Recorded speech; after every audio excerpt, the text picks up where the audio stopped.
ما عندكش اي خبرة في التجارة وانت اصلا طالب ولسه بتدرس او لسه متخرج ومحتاج انك تبدأ بيزنس بسيط ليك يدخلك منه دخل بسيط، فركز في الكلام اللي انا هقوله لك ده.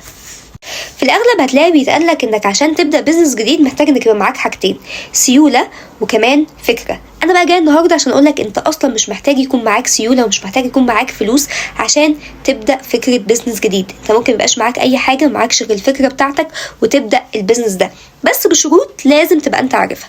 ايه هي بقى الشروط دي؟ الشروط دي هي بتتطلب في الفكره بتاعتك ان هي تبقى فكره انت نفسك شغال بايدك فيها. يعني ايه شغال بايدك فيها؟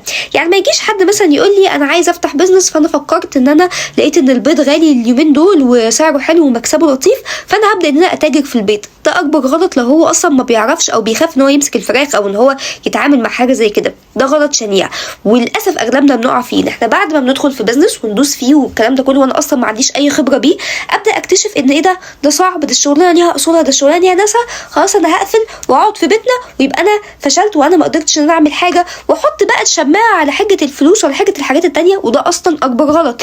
دلوقتي انت لازم علشان تختار الفكره بتاعت البيزنس بتاعتك لازم فكرتك تكون انت نفسك شغال بيها بايدك، حاجه تبقى انت واعي بيها، عشان لو انت شغلت معاك سين وصاد وعين اي حد في دول جه سابك في يوم من الايام تقدر ان انت تشتغل بايدك وما تحسش بفرق وما تحسش ان انت خسرت كتير.